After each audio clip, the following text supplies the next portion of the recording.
I'm especially happy to welcome our guest, Michael Ruse, who's going to give today's session. I've known Michael because of his work with the Zygon Journal over the years. He's really a great collaborator and a great mind.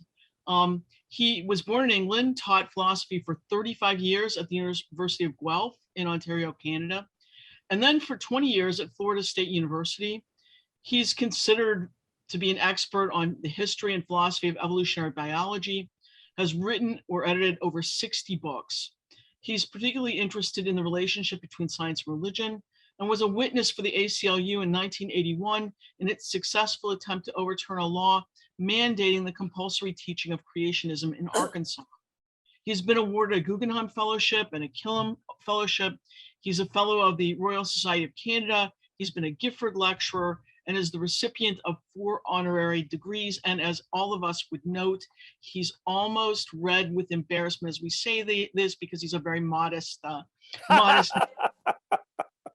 Today, he's going to talk about why do we hate, understanding the origins of human conflict. And I want to note that this title is going to be a book published by Oxford University Press in its spring 2022 collection.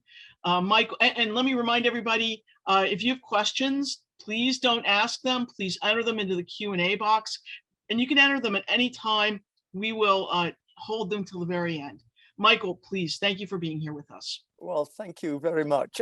CJ, are you going to get me my slides? It's wonderful to be here. And actually, next year is my 40th time that I went to Star Island. And I'm very proud of the fact that I said something quite, I don't know, controversial. And Ralph Burho, it was his last meeting at Star, got up in the front and shook his hand at me and said, "We don't say that sort of thing here, young man."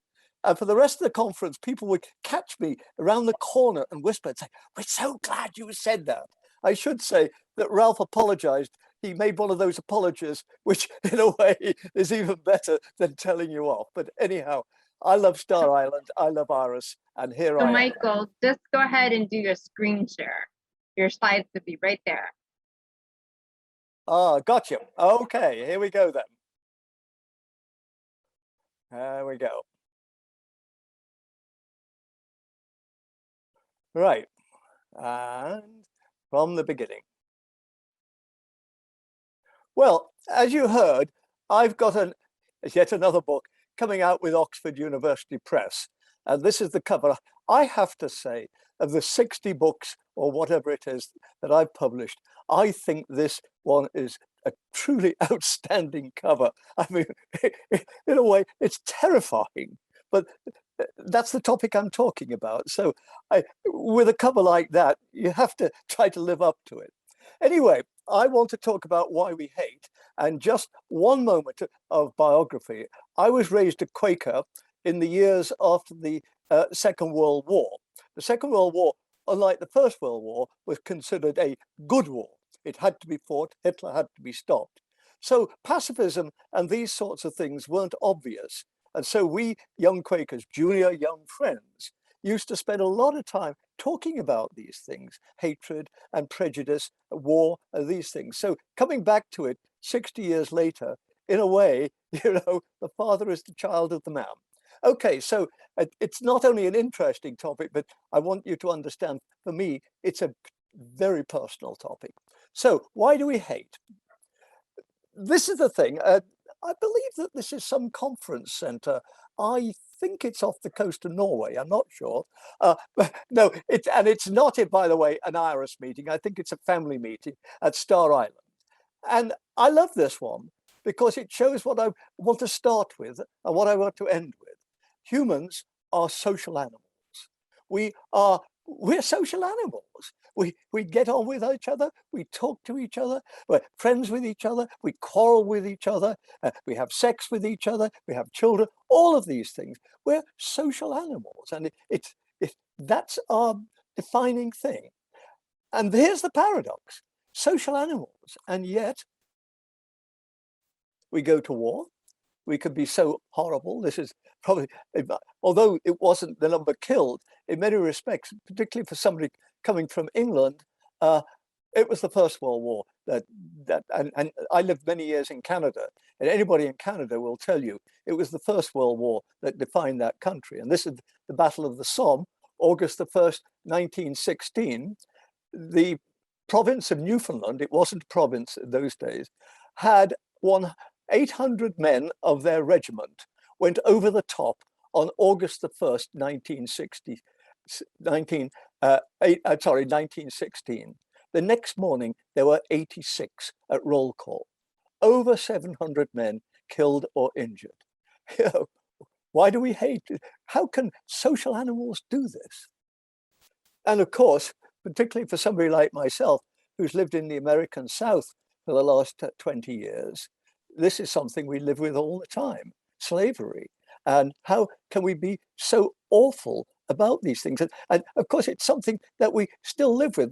The local high school where my daughter lives in Jacksonville is over 70% African American. And it's only last month that they decided to change its name from Robert E. Lee High School. So, you know, slavery, why are we so awful about these things? So this is the paradox that I'm facing that I want to discuss with you tonight. Well, of course, Christians have got an answer to this: original sin. Adam and Eve sinned. They were kicked out of Eden, but not only did they sin, they tainted all the rest of us.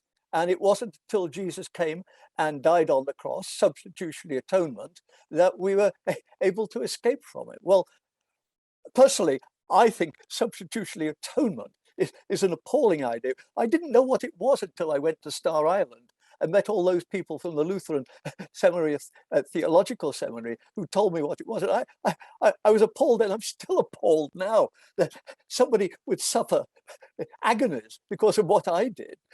Anyway, so as I say, theologically, I don't much care for it. But of course, biologically, anthropologically, archaeologically, it just isn't true. There wasn't an individual Adam and Eve. The human species has never been less than 10,000, which is small. They talk about bottlenecks, but 10,000's a lot more than 2. So I don't find that the original sin to be an adequate answer. An explanation which was popular when I was young, particularly in the 1950s, I suppose a kick on from the Second World War and then the Korean War, was that humans are killer apes. Now, this, of course, is from 2001.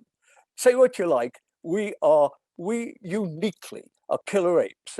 Conrad Lorenz's book on aggression, he talks about, he says, every animal has some way of turning things off. For instance, 2 dogs are fighting, one is losing, it turns on its back, and a drop of urine appears from its genitals, and the attacker, as it were, is rendered a pacifist. And he says, this is just not true of humans. We are killer apes. So here's 2 solutions. As I say, I don't find the Christian one adequate. I'm not saying you couldn't modify it, but certainly as it stands. And I want to argue, not just me, that humans are not killer apes. What are we then? We left the jungle, left the gorillas and the chimps and the others about 5 million years ago in Africa. And for 5 million years, we were hunter-gatherers. We were in bands of about 50 or so, male and female, and we lived off the land, killing things, eating things, all of these sorts of things. And so this was the way that we lived. We did not get into war. Why? Because war, you get hurt. And there was no need to. The country was so vast and there was so much room. You could get away from people. You didn't have to worry about that sort of thing. It doesn't mean to say that hunter-gatherers weren't violent. I mean, for instance, if Carl Peters walked off with my wife, I'm quite sure that my brother and I are liable to go along and finish Carl Peters forever and get my wife back. So there was a lot of violence. And I'm pretty certain that there had to be a lot of infanticide, because you can't have a group of 50 with 25 of them under 10. And clearly there was, when you get to my age, grandpa, well, we love you, grandpa, but we're leaving you as we move on. So there was a lot of violence, but there wasn't war in any kind of systematic way. This I think is pretty solid evidence that we've got now biological, anthropological, archaeological. And it leads into what I want to say, is that basically, we're not only not killer apes, biologically, if you like, genetically, because I don't think biology is just genetics, but genetically, we are social animals. We are not warlike. We're not, and I'll bring up prejudice in a moment. We're not, I mean, why be prejudiced when there's no need to be? So we were hunter-gatherers who, as I say, weren't necessarily always very nice, but we didn't get into war. Why? Because you might get hurt. Well, what happened? What changed things? One word, simple enough, agriculture. Agriculture started, roughly 10,000 years ago. If somebody says, oh no, it was agriculture in 15,000, I don't think anybody's going to worry. We're talking about 5 million years and then agriculture. So agriculture started about 10,000 years ago or so. Now, what did agriculture mean? Well, one thing it meant was a huge population explosion. Because if you're hunter-gatherers, if 50 or whatever the number, not that much more, is an ideal number to have, then you've got, as I say, you've got to regulate your birth rates. And if you can't do it, through the, abstinence or whatever it is, the safe period, I'm not sure they did, then I guess infanticide is going to be the case. But of course, as soon as agriculture comes along, then children are a terrific help, because you need kids to help in the farm and do these sorts of things. So the population rate shot up, went higher and higher and higher. I'm sorry, went higher and higher and higher. So it brought about modern society, obviously, eventually. This isn't me. I mean, this is Cosmos and Tubi and Cosmidas. We humans have Stone Age brains in modern society. We have not changed that much genetically in the last 10,000 years. I'm not saying we haven't done anything at all. I'm not saying that, but basically, we are, as it were, hunter-gatherers wearing clothes, and that's it. So this is the point, and this, I think, leads us into both war and into prejudice. I'm going to talk more about prejudice, but let's think about war at the moment. I mean, are we killer apes? Are we killer apes, as people like Conrad Lorenz said? Oh, no, we're not. And the interesting thing is, if you look at wars, you get more and more evidence that we're not. Now, sure, when war started, post-agriculture, it built, it got more violent, developed more efficient weapons, all of these sorts of things. We know only too well about that in the last century with atomic bombs and that sort of thing.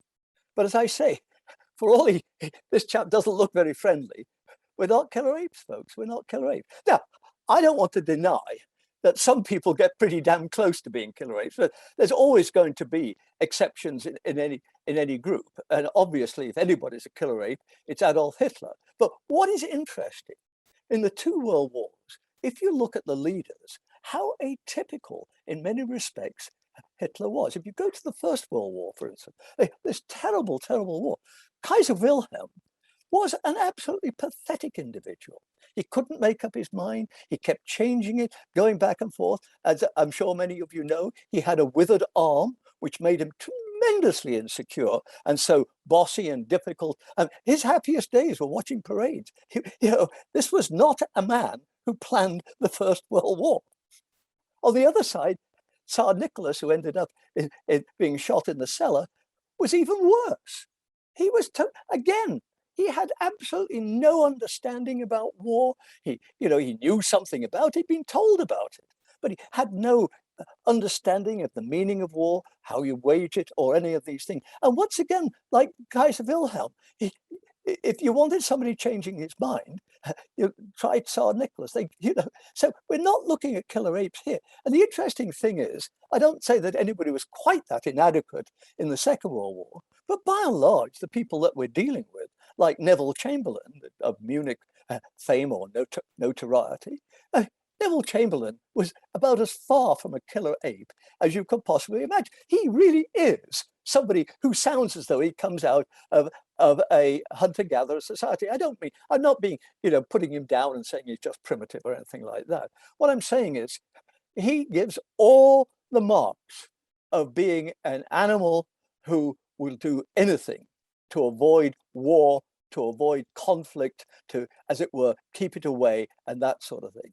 And interestingly, I think in many respects, although he's clearly a man way more intelligent and way more in control of things than Neville Chamberlain, the same is true of FDR. And anybody who looks at FDR until the Japanese and Pearl Harbor knows only too well, yes, FDR was helping the Brits more and more, but he was very, very cautious. I mean, of course, he got people in his own country who didn't want to go to war, but FDR was anything but a killer ape. FDR was spending all his time trying to think about ways in which he could avoid it, it could be avoided. So, as I say, killer apes are not us.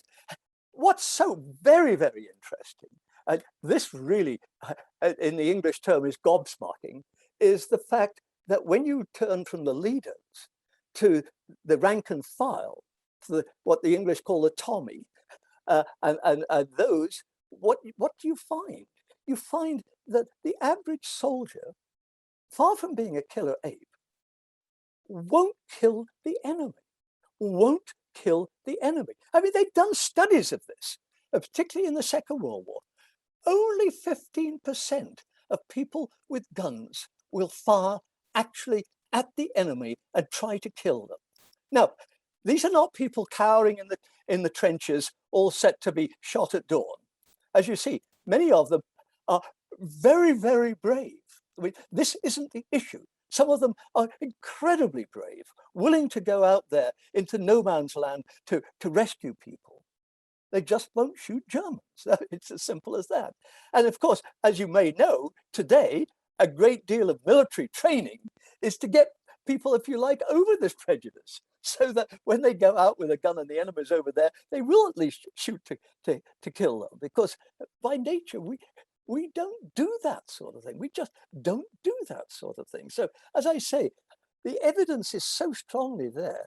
Now, what I'm starting to say then is I see, at least in some, I'm not a Pollyanna. I'm not saying, oh gosh, all we have to do is this, this, and this, and we can get rid of our armies. No, that's not true. But I am saying that there's at least there's possibilities there. Genetically, we are not killer apes. Genetically, we are social beings in a situation for which our evolution has not prepared us.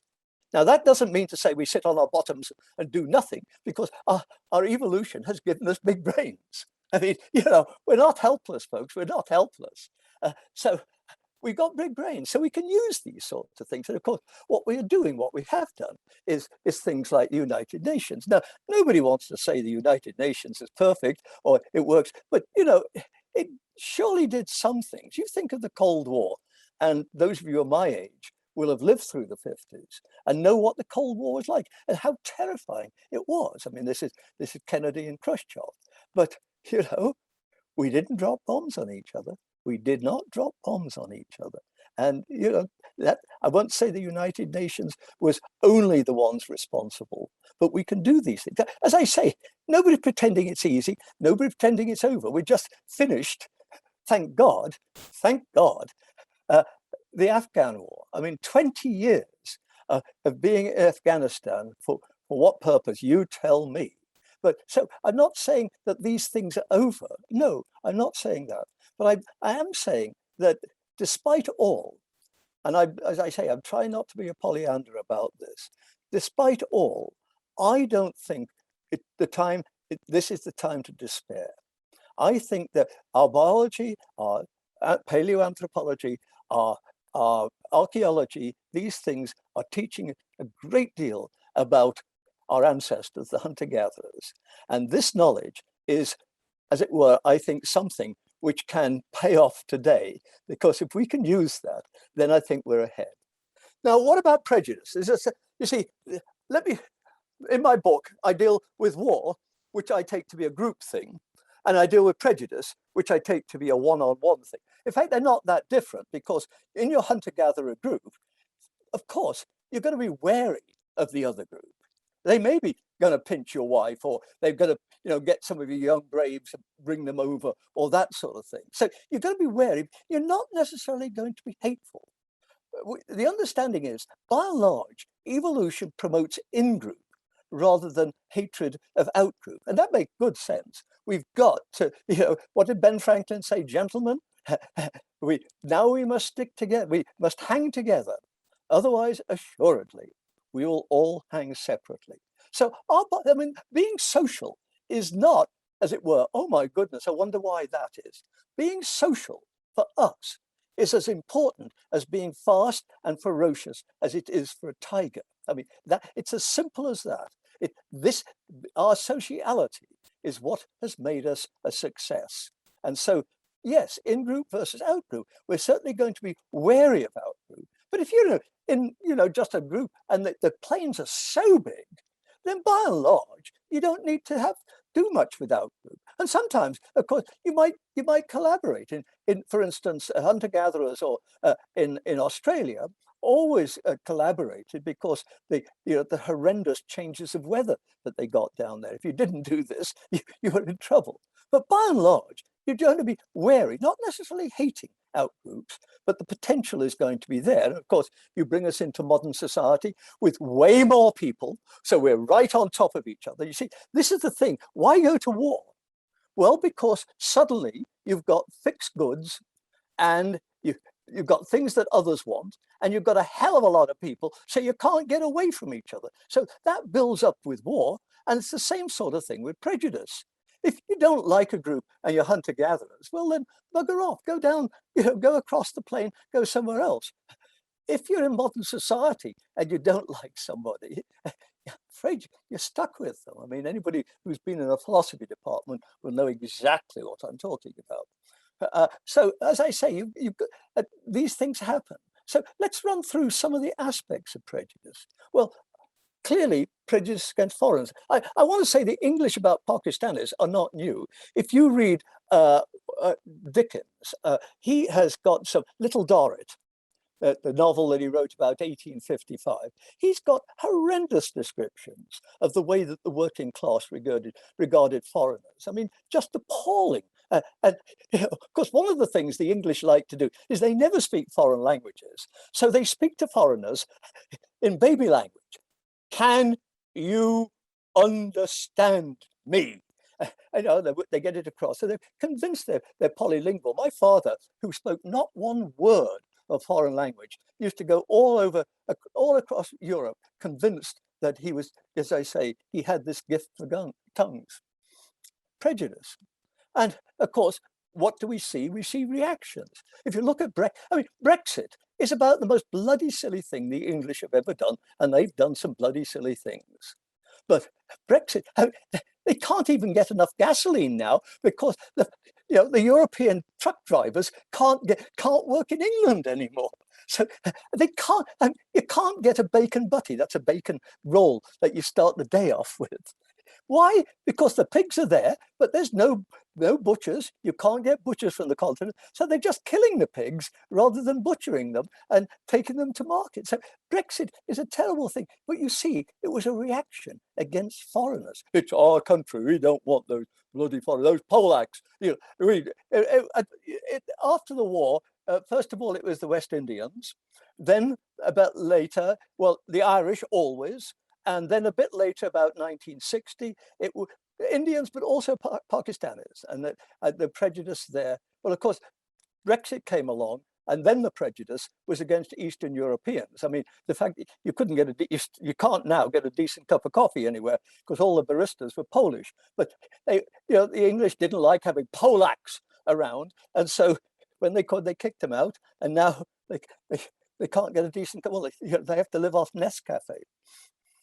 Now, class system. Now, I'm showing an old one. So, and I realize this is old Etonian, or this is Etonians with common kids, and you can see the toffs versus the commoners. But the point I want to make is that we're living with this class prejudice, probably in a worse way in America than it's ever been before. Why? Because around 1970, a lot of working class lost their jobs. Outsourcing and mechanization meant that you could no longer rely on a 40-year job at General Motors and, with good pay, with holiday pay, medical care, and a pension. All gone. And the fact is, it's not coming back. When they come back, they change. I mean, for instance, you take mining in West Virginia. When I went down to Tallahassee in 2000, the little park where I walk my dogs has a railway running along the side. And twice a week, a huge train with hoppers, that's what they call them, filled with coal would go by to fuel the power stations. Doesn't do it anymore. All along I-10, between Tallahassee and Jacksonville, there is field after field after field of solar panels. I mean, the people putting them in are not nice. They're not doing it because they care about pollution. They're doing it because there's gold. There's gold in Damn Bear Hills. And so things are changing. And so on the one hand, you've got all of the people who don't have jobs and who are terribly tense about this, the working classes. And yet, on the other hand, we've had this explosion of higher education. When I came to Canada, I started teaching at the University of Guelph in 1965, a new university, one of 8 new universities that Ontario started in that decade. So you've got a body of educated young people. I like this picture because it shows they're not just white people. There's blacks too. I mean, Barack Obama is part of that group. The meritocracy. And as we know, we've got terrible class tensions here. And of course, a direct function of this was the election of this man, Make America Great Again. And all of you remember, again and again, Trump would say, I like working class people. I like people like that down here. He was appealing to them and saying, yes, I've got the solutions to make things better for you. I don't think he had, as I say, I call it the Potemkin village. And if those of you who don't know, Google it. But as I say, these are the sort of reactions we're getting. Now, what I want to say is, yeah, hunter-gatherers did not have a big class system. Towards the end, when there were some with more money, you certainly got those tensions. But by and large, these are not in the genes, as it were. Of course, homosexuality. This is Oscar Wilde, the author of The Importance of Being Earnest. He had this tremendous success with this play, and then his lover, his father of his lover, sent him a note saying to Oscar Wilde, posing as a sodomite, except he couldn't spell sodomite. Oscar Wilde sued him for libel, lost it, and then was sent to jail for 2 years for being a homosexual. And these laws lasted right through to the 60s. When I was at boarding school in England in the 1950s, we were warned, absolutely, never go near public lavatories in parks, particularly on Saturdays, because the police are hanging around there, waiting for people to come in and hoping to have a blowjob or whatever it is. And as soon as they said, give me that, they blow the whistle and you are off to jail for 2 years. Like sending a drunkard to a brewery, as people said, but they did it. I mean, there were over 1,000 men in the 1950s in England in jail for being gays. So as I say, prejudice against homosexuality, against sexual religion, I hardly have to tell you this. I'm showing the Gordon riots, which occurred in England in the 1780s. They were spurred by fears that Catholic emancipation was coming. So Lord George Gordon set up these riots, and there were terrible riots in London all around that. But this was not unique. I mean, think of the prejudice, for instance, in New England, in early New England. I mean, think of the prejudice shown against Quakers by the Puritans. I mean, the Quakers were treated absolutely appallingly, physically damaged again and again. Prejudice because they're outsiders, in-group, out-group. Prejudice against the disabled. Now, you might think of all the people that we should not be prejudiced against are the disabled. It's not their fault, and particularly war veterans. And yet you and I know that people are prejudiced against them, and that they do turn their back on them, and they do fear them, and that sort of thing. who is it? Rupert Brooke? No, Wilfred Owen has an incredibly powerful poem that he wrote in 1917. Of course, Owen was killed in the last days of the war, but he wrote, and it's so powerful about a man like this and how the girls all run from him. He's disabled, he's ugly, he's vile. And it's still here, folks. This, I think, is one of the most poignant and saddest pair of photos I have ever seen in my whole life. This was a year ago. I think Shoe Line is a high school, I think in the Midwest. And you see on the left-hand side, the cheerleaders. And they had, if you like, a mascot, a girl with Down syndrome, who was part of their group, who came along, who was allowed to do these things, was absolutely part of their group.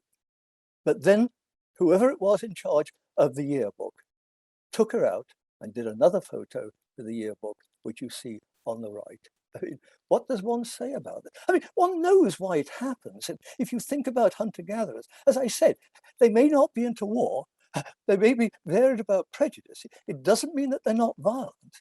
And if you're in a band of 50, yes, of course you've got somebody who's got a certain handicap. It doesn't mean to say we're going to kill everybody right away.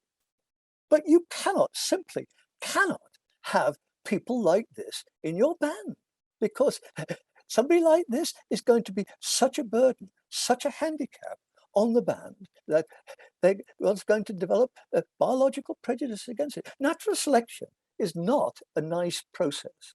Natural selection is not your friend. You might say, oh, well, natural selection makes us all social and that sort of thing. It's a good thing. Yes, it can be. But natural selection can also be an absolutely appalling thing. And I think in the case of the handicap, this is clear. Oh, we all know about prejudice against Jews in the Third Reich. Kristallnacht, I have a particularly poignant connection with that. My mother died in the early 50s, and my father married a German woman. And we were all taken off on holiday to her family's home in Bad Soden, which is a spa just outside Frankfurt am Main.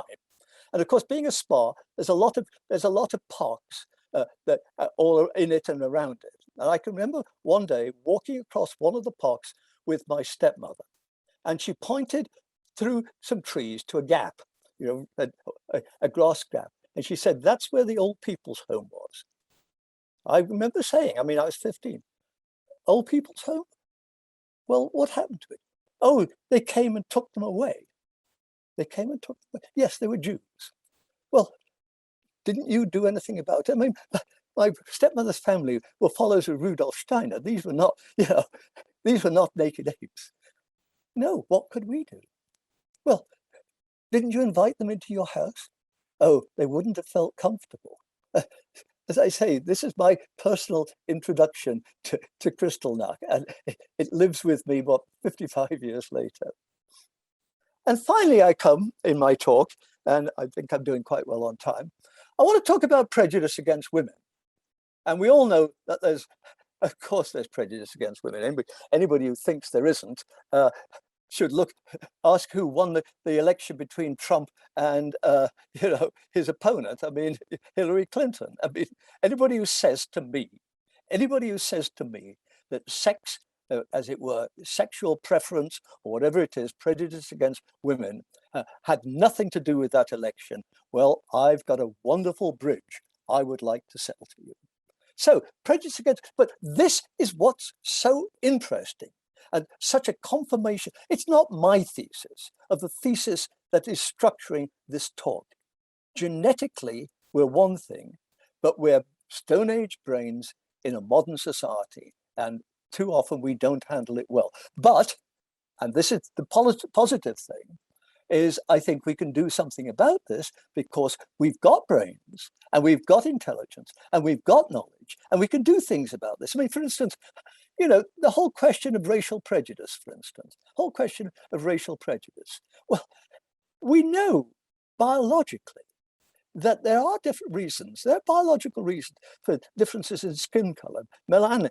It's a question of how much sun you get and vitamin D and these sorts of things. We know that. But there's absolutely nothing in the selective forces which gave us different skin colors, which says one word about intelligence. There is absolutely nothing in evolutionary biology which in any way supports the view that blacks are inferior to whites. So as I say, it's all bound up there. But let's talk about prejudice towards women. As I say, clearly there's prejudice towards women. But go back to hunter-gatherer society. There were no weak sisters. Now I'm deliberately using this rather offensive metaphorical term, but I'm using it literally. If you're a band of 50 and half of your band is female, you cannot have them sitting on their bums, talking about the weather. That's just not on. Everybody's got to contribute. Everybody's got to play a role. And they may not be as physically strong as men, but it doesn't mean to say that they won't be at least as intellectually strong as men, if not more so. And while the men, say, are going out spearing antelopes or whatever, the women are there thinking about what kind of elaborate traps can we build in order to catch smaller mammals. In other words, they're working as hard as men, but they're not doing inferior work. They're doing work which in many respects calls for a higher IQ than men have. So this is what I want to say is what we started with. So what went wrong? What happened? Well, of course, it was agriculture. You need lots and lots of kids, a big family in order to work the fields. And how do you get that? You get it by turning women into baby machines. I gather this is all one family in Ireland. But you can see what's happening. You can see why that woman who's had, I think there's 16 kids there. That's exceptional, but as we all know, up to 10, not necessarily 10 who would live, but up to 10. If they're having that number of kids, they're not going to be running things. That's going to be left to the men. And so what I think you have is because of the, as it were, the new cultural conditions, we're going to have the genetic factors overwritten. And so we find the inferiority of women. But the point is, and this is where, as I come to the end of my talk, it doesn't have to be. We can use our knowledge in order to make things different. And clearly, in the 19th century, as universal education started to spread, people started to say, well, let's at least give girls some teaching, some learning. I mean, as you well know, they had a hell of a lot of trouble going to university, getting into medical schools and that. And when I went to Guelph in 1965, we had a vet school. They would take in every year a quota. They would take in 80 men and a quota of 4 women.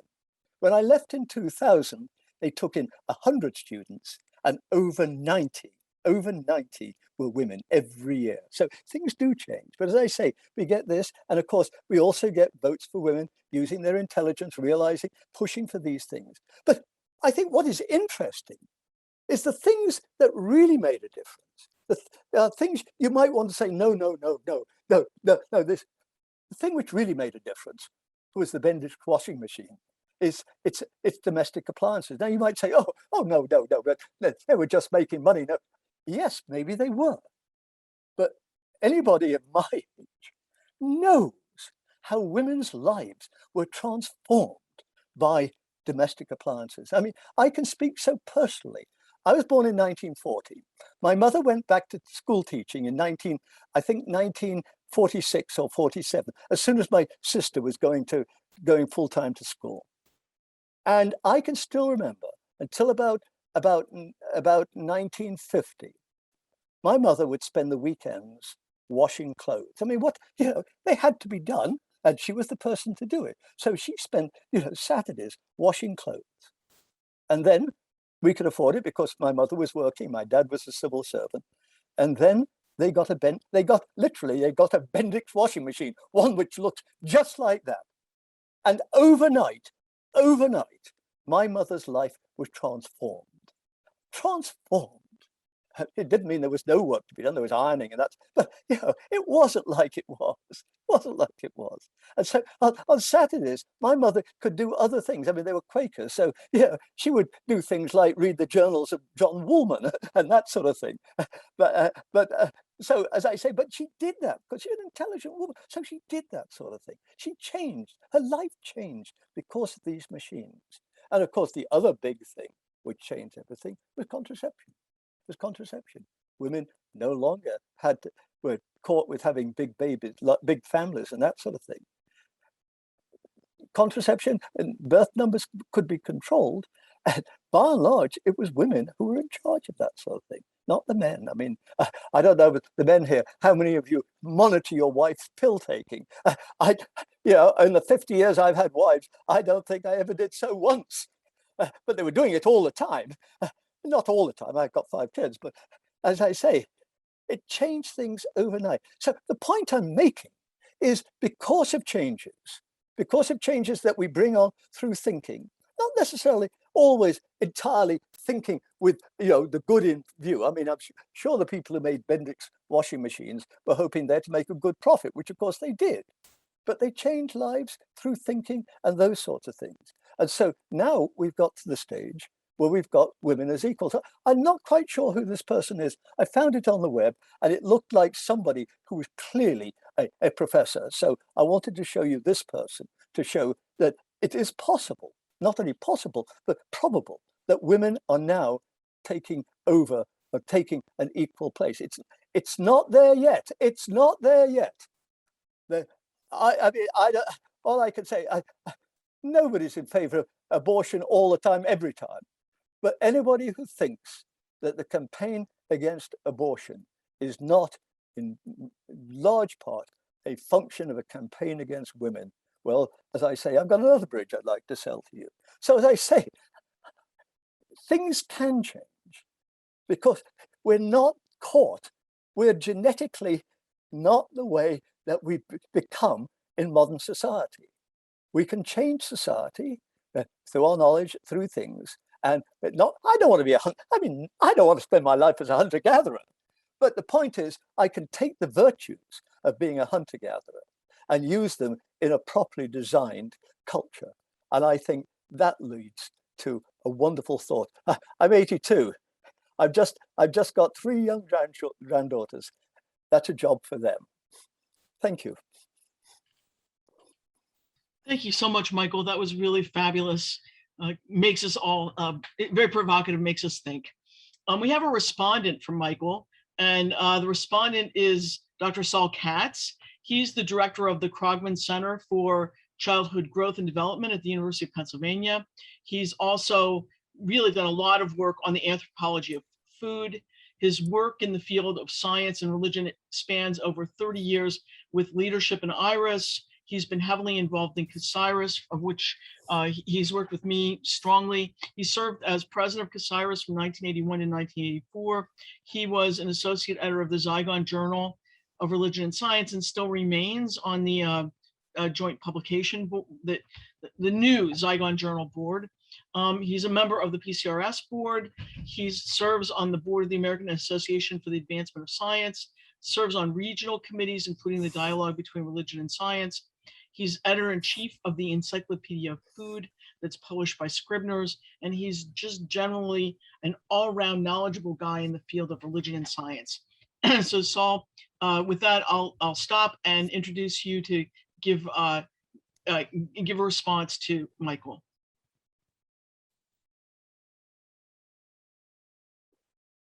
Saul, you need to unmute. Yeah, first time I've ever known you to be silent, Saul Katz. Yes, I know. Am I silent now? I hope not. I know we can hear you, but we can't see you. Okay. Oh, it's a bit like God, isn't it? Yeah, how about that? Maybe I should just leave it that way after your talk. You know, it's such a tremendously exciting talk that is loaded with the kinds of evolutionary things that I'm very interested in. Let me see if I can get myself unmuted for visual here. I don't know why that isn't. Oh, here it is. Now I got it.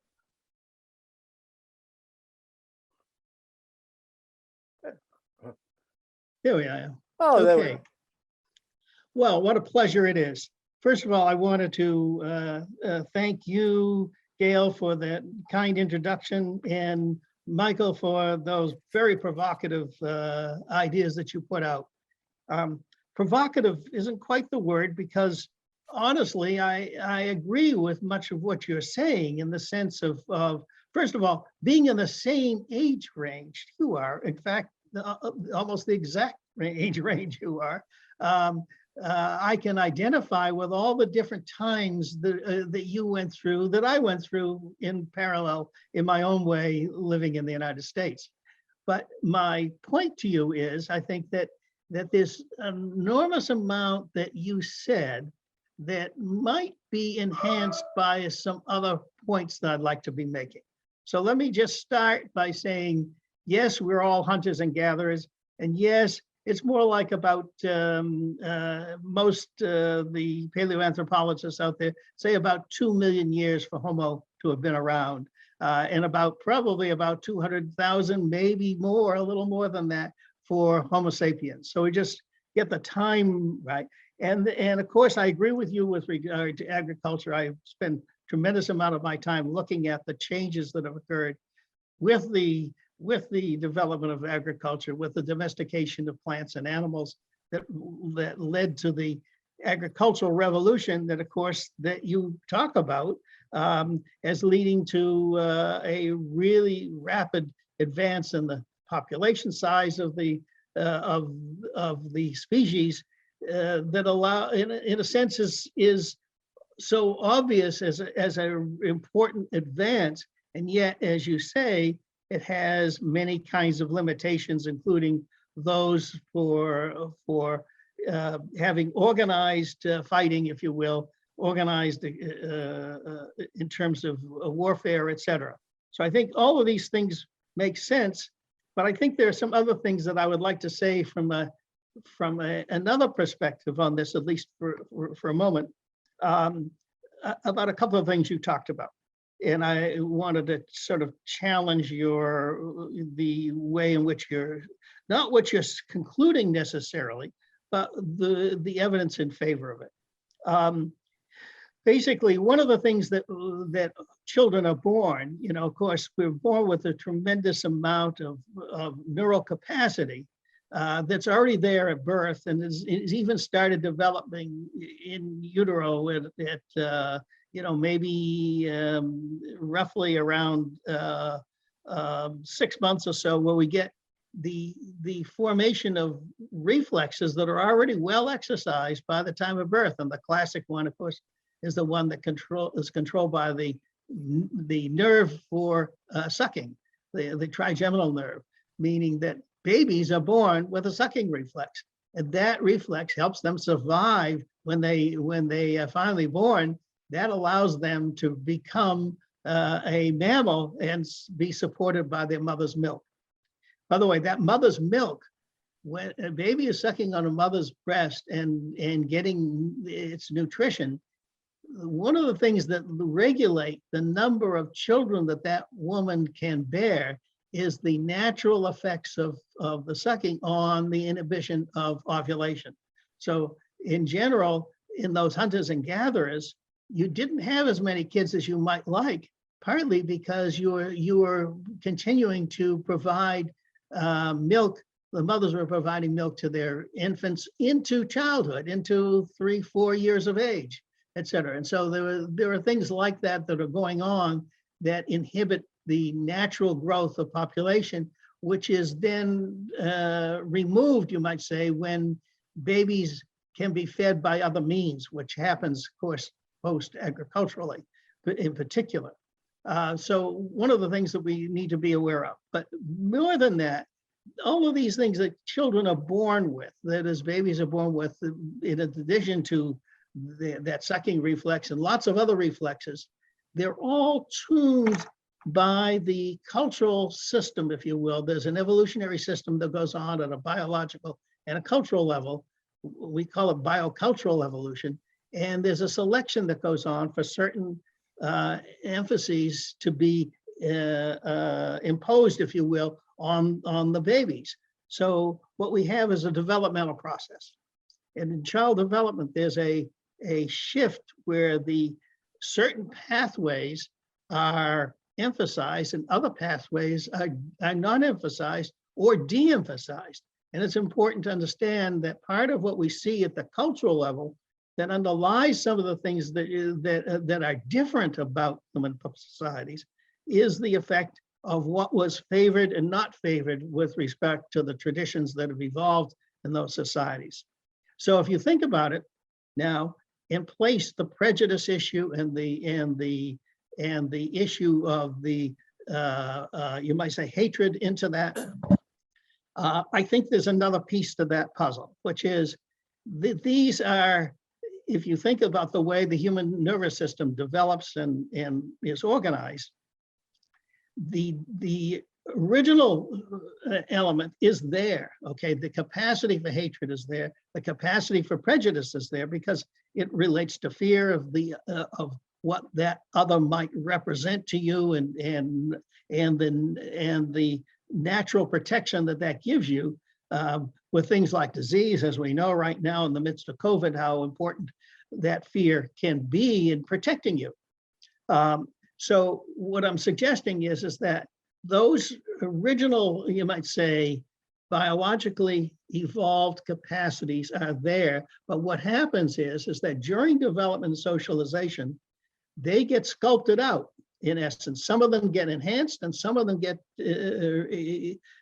overgrown, so to speak, by the higher capacities, the cognitive capacities of human development. And therefore, we learn to inhibit many of those things. We learn to inhibit as we continue to age. And that process goes on until well into the second decade, to the age into the 20s, with the final frontal cortex in its role in this. So it's really important, I think, to understand that there can be differences among societies with regard to their willingness to do, you might say, negative things, but also the most important thing I think that we can say when we're in the midst of a religion and science discussion, I think that the origin and the evolution of large-scale religions clearly has had an enormous impact on the development of inhibitions to allow for cooperation, which is well beyond the boundaries of anything that we can imagine that existed in hunter-gatherers, now becoming laid upon the rest of society through concepts like supporting and emphasizing the concept of love and the action of love. In other words, whereas the hatred doesn't have the same, the capacity for hatred is there in some respects, much more developed and ready to go, if you will, as long as it's not completely inhibited. As you could see with your examples in the wars where people didn't want to shoot one another, that's a real inhibition that is, I think, culturally learned and conditioned. And I think it's really important to understand that. On the other hand, the capacity to do that, particularly if you're set off in anger or is a very conscious act. So I think those are things that are important to think about. How do we deal with that? Because right now, as you're aware of, and I am, and everybody who's looking at this is aware of, we're in the midst of an enormous climate crisis. And the climate crisis that we're in is requiring us to do things as a society, and all the class distinctions and all the socioeconomic distinctions and the gender distinctions, et cetera, are all involved in this. We're being asked to do things that we never thought we would have to do, which is to give up and sacrifice lots of things that people didn't want to have to do anymore.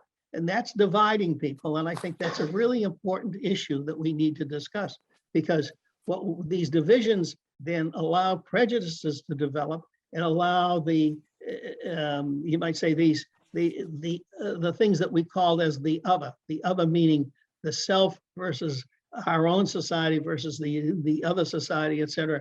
What is it? How do we respond to the other, given what we're being asked to do to help the other, if you will, with a climate crisis that you might say that the people who are in our society happened to have promoted without knowing that that was the case, but certainly now knowing it is the case, that we're now having to give up a lot of what we do. So one of the things that I think we need to do is that in this time of great change and the great threat that it represents, I deal with food problems all the time, and I know that there are hundreds of millions of new people being added to the ranks just within the last year. In the last 2 years, at least an equal number were added to the ranks of the hungry in the world, in part not just because of the inaptitude of the closure of all kinds of transportation, et cetera, related to COVID and the over response to it, but more than that, it's the climate change is continuing to grind away and then is reaching now a crescendo this year with all kinds of challenges that represents. So I suppose my first question of you then is, how are we going to sculpt the social responses to the need that we have in front of us to and avoid war, to adjust to these enormous requests, more than anything else to that. You mentioned one other thing that I think is really important, which is that you talked about our former president, Trump, who clearly took on a very important mantle, a prophetic model, if you will. This is well known in anthropological circles as what is called the revitalization movement. People lose a sense of who they are and what they can hope to aspire to ever do, and they go from very negative down conditions of hopelessness to suddenly a new hope provided by a prophetic kind of leader that he represented. And as a result of that, people are willing to follow things that you would never believe are possible, because they, in many examples of this, where there's a lot of irrational thinking that comes about as a result of following a particular prophetic movement. And what we see, I think, is this is happening now with the classic example of the negatives that are happening with regard to immunizations, et cetera, where people are self-sacrificing, not understanding that it's their sacrifice. This has happened before. This is not the first time in history that all of these things are occurring.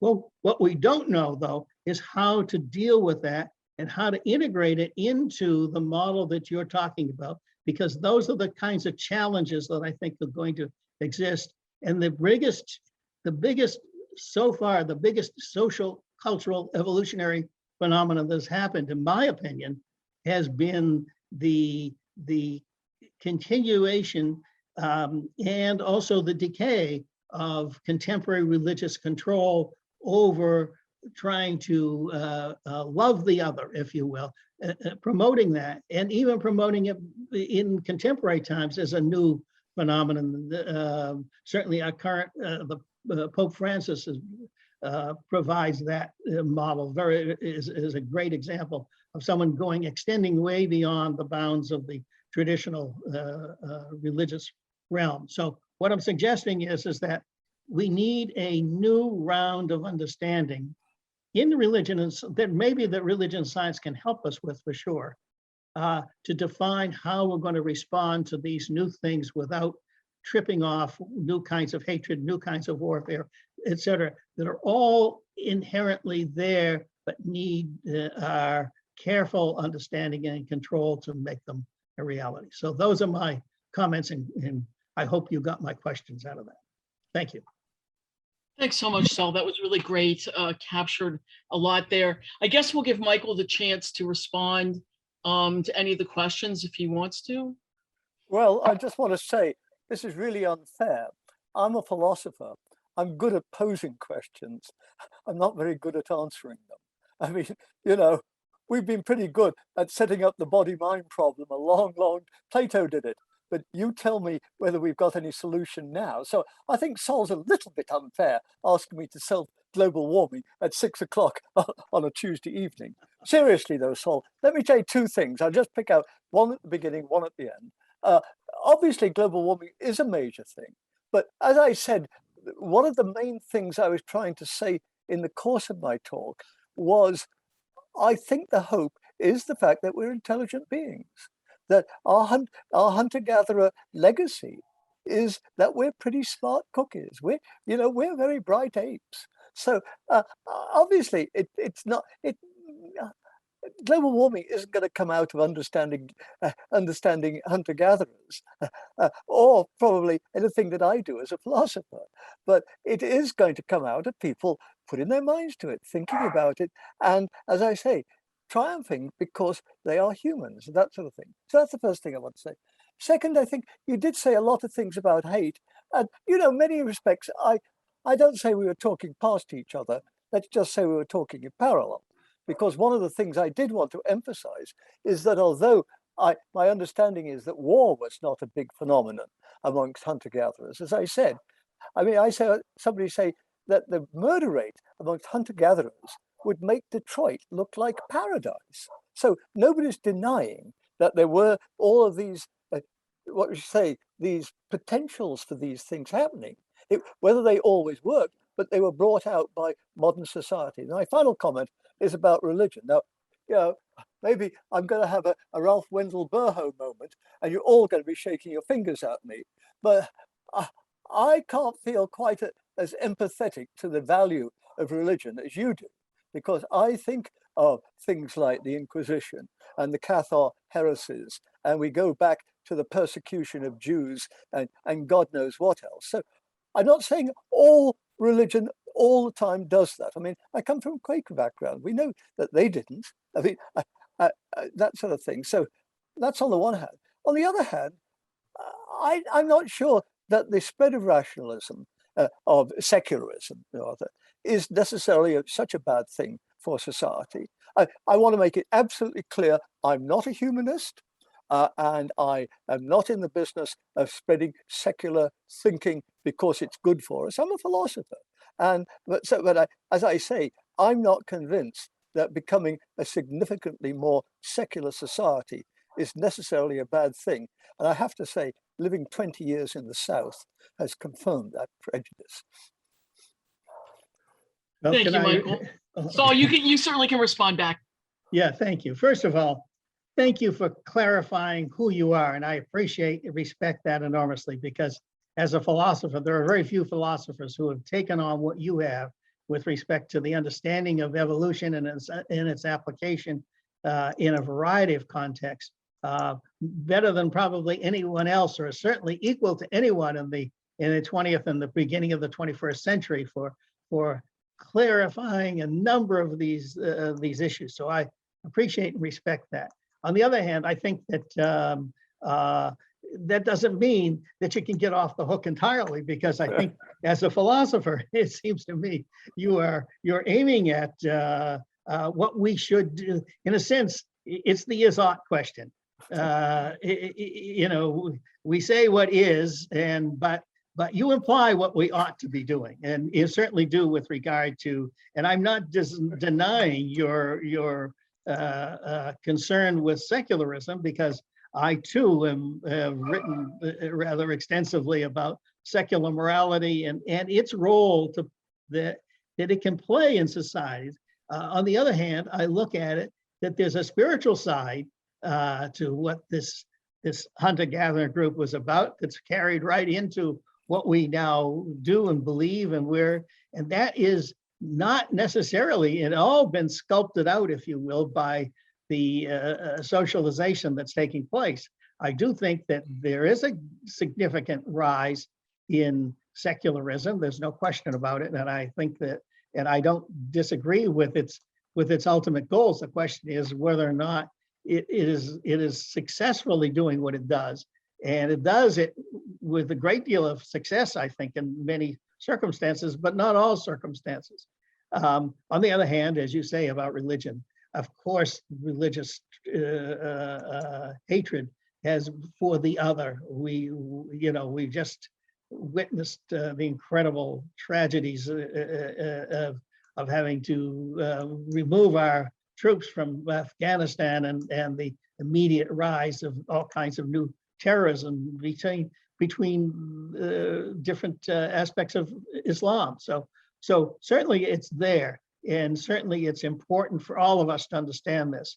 What I think is the great challenge, though, I think the great challenge is for us to understand and put ourselves into a new position of trying to be sensitive to who the other, and I say the other is all those who are at the other poles of our prejudice, the other poles of our individual likes and dislikes, et cetera. How do we bridge that gap? If we can bridge that gap, that is of defining ourselves in the way in which we accept the other, the ways in which we can be challenged by accepting the other, then those people who are in that position become part of us. And as soon as they're part of our group, then there's a change in our behavior that we accept those people.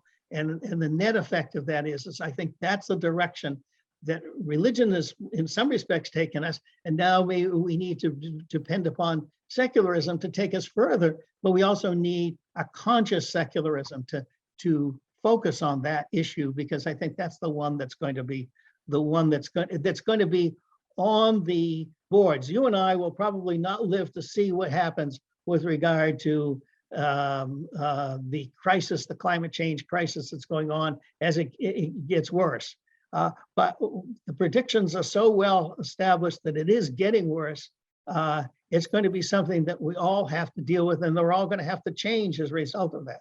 And in the next month or two, we'll be discovering all kinds of ways and be challenged by all kinds of new ways that'll happen.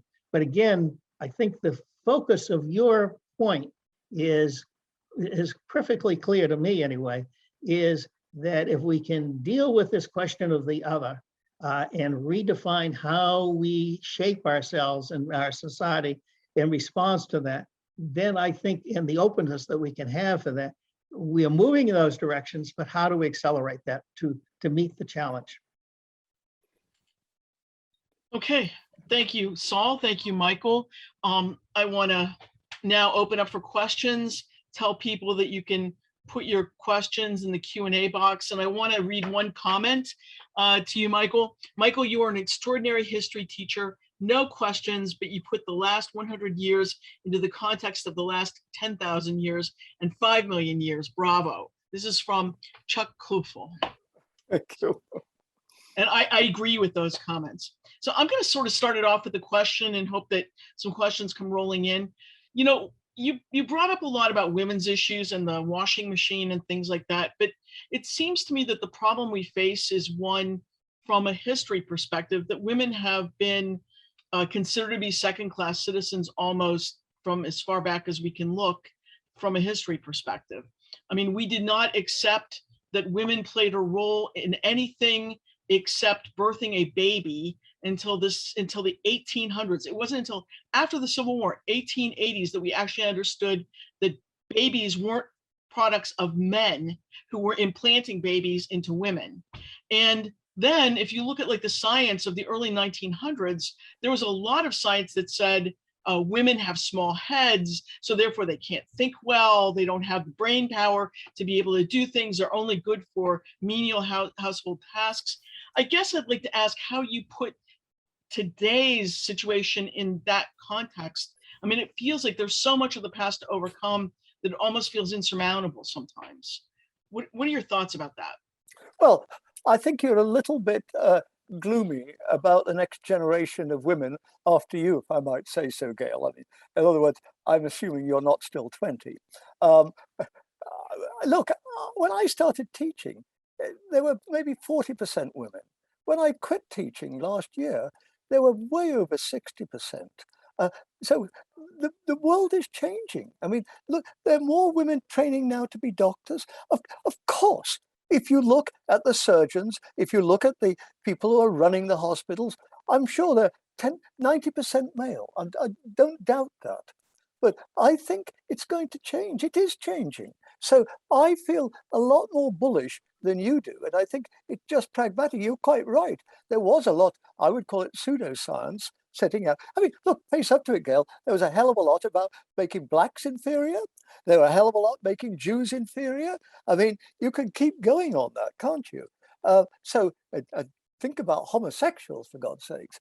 So, but I think, you know, as I say, I really believe in knowledge. I believe in science, even though I'm not a scientist. I think that this, I think, for instance, for me, one more exciting than a lot of what I've learned in philosophy is reading the paleoanthropologists who are telling me about war being a recent phenomenon and what it was like. And that's, I got a thrill out of that. Like the first time I read Descartes' Meditations, I realized there were other people than me who actually did worry whether they were awake or asleep. So, oh, my wife's brought me a glass of wine. So if I'm not, let me put it, my wife brought me a glass of wine. This is obviously a dream. No, she's just a very wise woman. That's what it comes down to. No, seriously, Gail. That's the thing. I mean, I tend to be a little over enthusiastic, but if my unbelievable excitement about these awful problems didn't come across, I haven't been doing my job well tonight. Thank you. I don't disagree. I would like to with respond, Gail, too. Go ahead, Saul. Yeah, well, I think there's a really important thing that I am very deeply involved with in studying, which is we're trying to get a world recipes project going.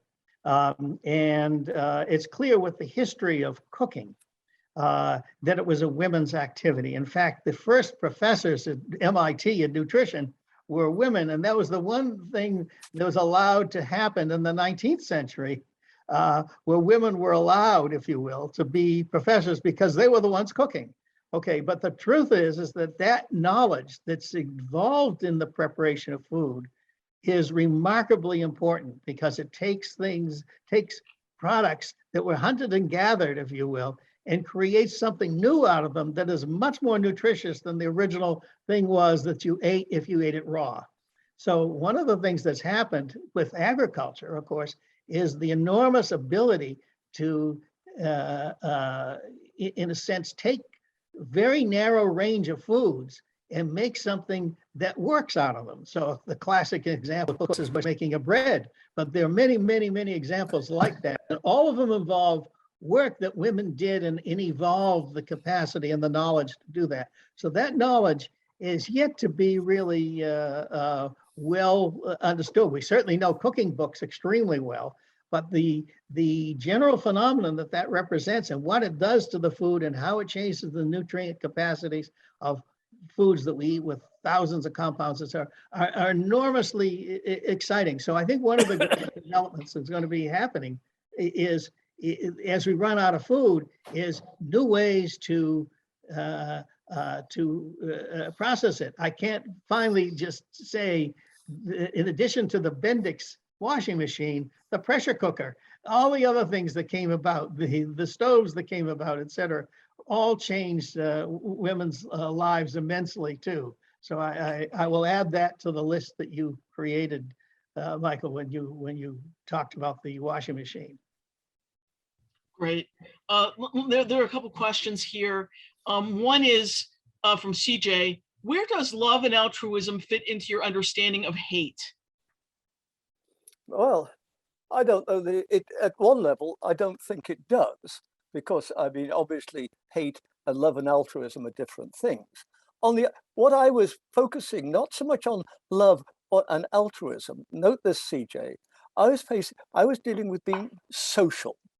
And I'm not quite sure that's exactly the same thing, because often I think we are social, not because we particularly love people, but because we know it's morally right to do this. I mean, have you not had colleagues that you know for various reasons, it's not their fault.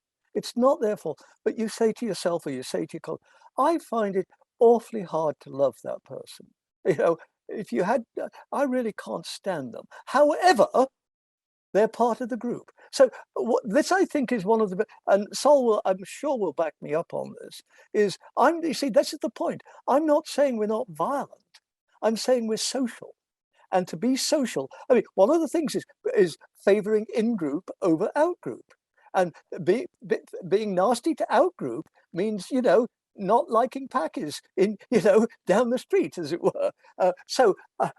I'm not saying that hate is I see hate as part of it, but I want to emphasize less love and more being social. I mean, Sal, you're the scientist. Would you back me on this, or do you think I'm absolutely wrong?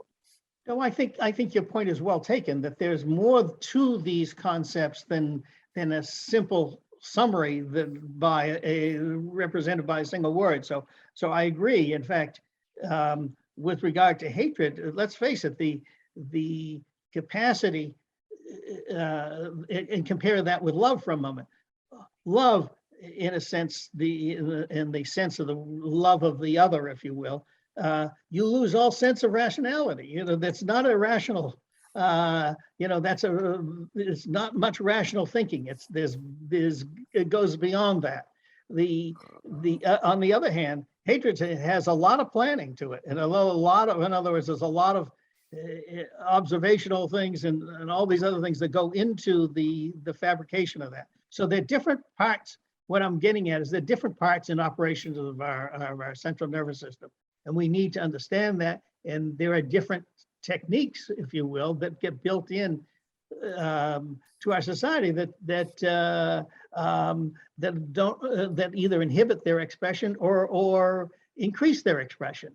And one of the things you say, which is that there is the social phenomenon, of course, and it's the society overall that helps us. It's the bulwark that provides us with the opportunity to continue to live, if you will, without having to do everything as we did, you might say, in Paleolithic times. Even those times where we had to depend upon the group. So the dependence upon the group is as ancient as you can get from the point of view of human evolution, I think. So I think your point is very well taken scientifically. There's a social side to this that can't be, we need your kind of thinking as a philosopher, it seems to me, to take all of these pieces apart and clarify them in such a way that everybody agrees that that's it. Okay, thank you both. There's another question. This is from Sylvia Dis. Say something about a struggle over power domination because of perceived limited resources. And this is going to be our last question, everybody. Well, again, I'm not, excuse me, I'm not a coward, but at a certain level, I want to defer to Sol on this because it does seem to me more of an empirical question. Obviously, I mean, I've been laying it up that, you're not after other people's possessions, while others don't have possessions that you want, there's no point in going after them and hurting them. It's not until you start to get those sorts of things that there are things that they want and those sort of things. And of course, again, Sol will back me up. As one gets this, one starts to get more wealth, and one starts to build up inequalities and class. I mean, Sol, this is one of the things that you anthropologists have made so much of, isn't it? I mean, the whole question of coming of socially segregated, differentiated societies and these sorts of things, as you try to work it out from graves and what people leave in their graves and all of those sorts of things. So, as I say, I'm not welching out on this, but I think this is the kind of job for an anthropologist. Look, Gail, I'm amongst the brightest people on campus. Let us do what we're good at doing, namely philosophy, and leave everything else to the rest of the world. But not to women. Women. I mean, there are more women now in philosophy than there ever were before. Let's hope that continues. So did you want to comment here? Yeah. Yes. I'll back you up for sure, because I think that's the importance of this discussion. But there's another thing that it points towards that I think all of us need to incorporate, which is we all need to work together to contribute from the different perspectives that we have and not separate the silos of knowledge that exist now out there. We need more now than ever before to reach out and over the usual walls, if you will, of the knowledge spheres that each of us has in the fields that we represent. So I think it's so important that this discussion takes place. between us that I hope that others who are looking at this will see the potential for them following, because it'll be all the people who are much younger than us that will follow on this and hopefully break those barriers and allow them to transcend these different ways of looking at the world in a cooperative way, just the way the cooperation that society represents in the Great. broader discussion we have. Thanks, Saul. Maynard, you wanted to comment. Yeah, I had a question for Michael, and I get to talk to Saul more often than I do Michael. So I wanted to take this opportunity, Michael, to just key on a couple of the words that you used, because we're talking about dynamic concepts here. Prejudice, you identified prejudice early. A one-to-one relationship, but prejudice can also morph into contempt of the other. And that's a deeper kind of emotion that is much more difficult to get out of. And you mentioned anger in relationships, but there's another dynamic there that we identify as fear. And when you identified the people who are losing their jobs or lost their jobs after the Second World War in the 50s, but there's a lot of fear that they're not going to get another job and not be able to provide for their families. So all I'm saying is these emotions are dynamic, and some of them develop into hate. Hate is a much bigger thing than these other emotions. And people can, I think, learn how to discriminate among their emotions. People can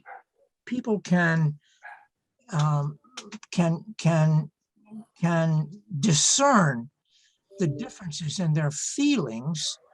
But it takes emotional intelligence to cultivate these kinds of things before authoritarian figures latch on to these fears and these other destructive emotions and then reinforce them with even institutional policies.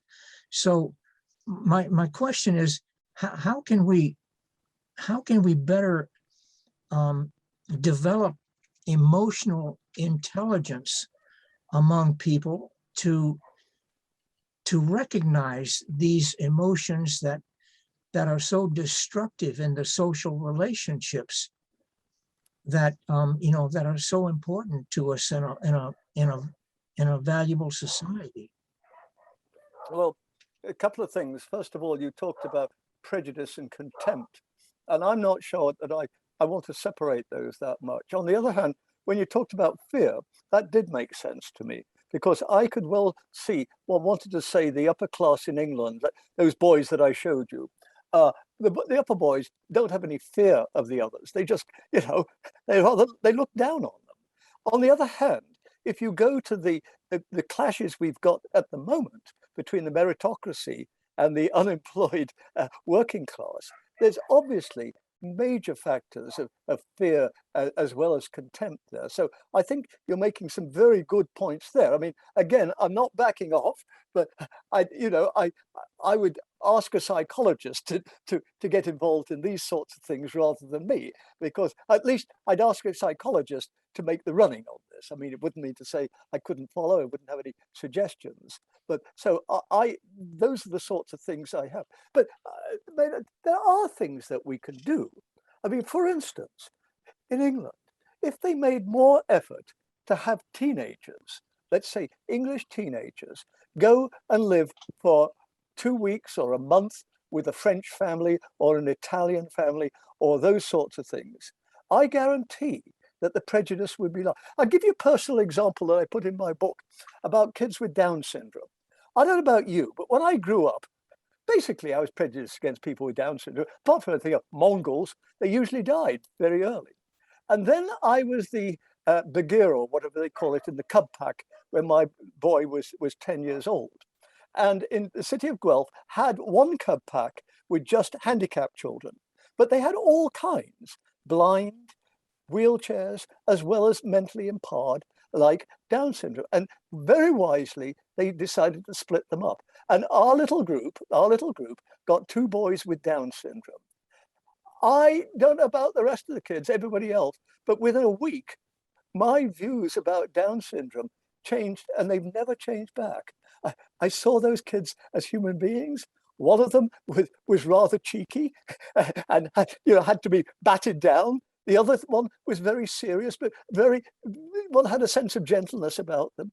And I'd be very surprised if the boys in that Wool Cub Pack, that did not affect them. It certainly affected me. And I've never thought about people like that with Down syndrome in that way again. So I do think that, I'm not saying one cure for everything. I'm not saying we got cures for anything, as it were. But I do think we're not absolutely stuck. Like, the chap in the A.A. Mills story, he had so many things to do. He just sat on his bottom until he was rescued. I think there are things that we can do right now. Thank you, Michael. Thank you all for really, really great discussion.